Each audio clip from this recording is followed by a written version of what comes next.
Hello සුන්දර හදවතින් යාළුවනේ. අද මම කියන්නේ ප්‍රසිද්ධ සමාජයේ අපි කවදාත් ඕපන්ලි කතා නොකරන ස්නෝ වයිට් සුරංගනා කතාවේ ඩාර්ක් ෆෑන් තියරිය සම්බන්ධවයි. මේක ඩිස්නිවේෂන් එක නෙමෙයි යාළුවනේ. හැබැයි මේක ෆෑන් තියරි එකක්. මේ ෆෑන් තියරි එක ටිකක් ඩාර්ක්. ඒකින් හින්දා කවුරුත් වැඩි කතා බහ කරන්නේ මට හිතුණා නිකන් ඔයාලට එක පොඩ්ඩක් එක්ස්ප්ලেইন කරන්න.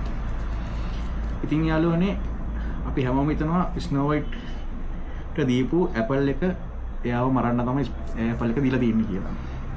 හැබැයි මේ ෆෑන් තියරි එක අනුව ඒ ඇපල් එක මරණීය විෂ කැවූ ඇපල් එක ගියක් නෙමෙයි. මක් නිසාද යත් පරණ ජන කතාව කියන්නේ සහ වර්තමානයේ උනත් සැබෑ විෂක් කියන්නේ එක මොහොතකින් එන ශනිකව මරණ ඇත්තන දෙයක්.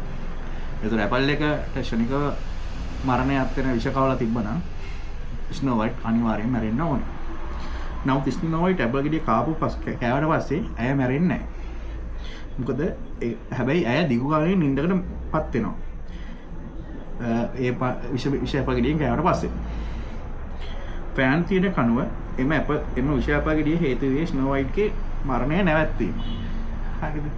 ඒ කියන්නේ ඇපල් ගෙඩිය කෑවට පස්සේ ස්නෝ වයිට්ගේ මරණය නැවතිලා තියෙනවා.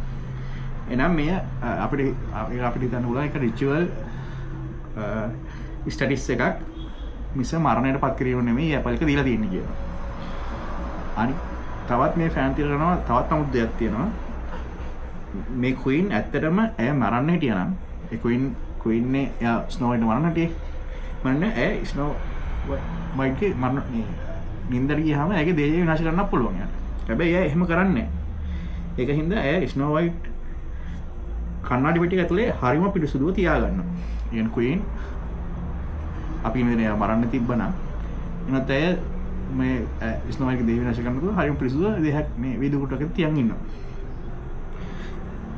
එතකොට අපිට හිතන්න පුළුවන් මේ වීදුරු පෙට්ටිය නිකන් මිනි පෙට්ටියක් වගේ නෙමෙයි සීල් එකක් වගේ කියලා අපිට හිතා ගන්න පුළුවන්.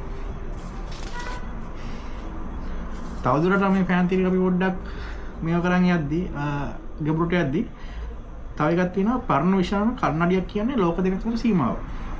ඒ කියන්නේ ස්නෝ වයිට් වීදුරු පෙට්ටිය ඇතුලේ ඉන්නකොට ඇය ඉන්නේ ජීවිතයත් මරණ තත්ත්වයට කියලා දාගන්න පුළුවන්. එනම ඇය ජීන මරණ අතරමැතන කියලා වෙලා තියෙනවා කියලා දාගන්න පුළුවන්.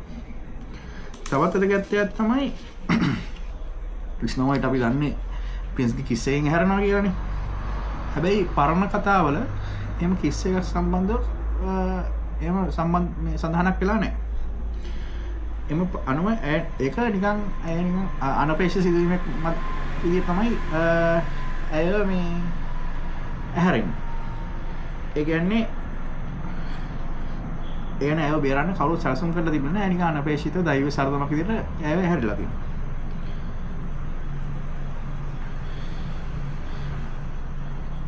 හැබැයි මේ දෛව සරදම මම හිතන විදිහට ඒ ෆෑන් තියරි ගන්නව ඒකේ රාජධානිය හිටපු රාජධානියට දරුණුව නරකතට බලපාලා තියෙනවා. මොකද මම ඒක ෆෑන් තියරි අනුව ඒ තීරණය වෙලත් ඒ රිචුවල් එකට හරියට වෙලා නැති මොකද රිචුවල් එක හරියට වෙලා නැති තමයි ස්නෝ වයිට් හැරිලා තියෙන්නේ. ඒ රිචුවල් එක හරියට කළා නම් රාජධානිය බේරෙන්න තිබ්බා. හැබැයි රාජධානිය හරියට බේරලා නැහැ මේ ස්නෝ වයිට්ගේ අනපේක්ෂිත හැරීම සම්බන්ධව.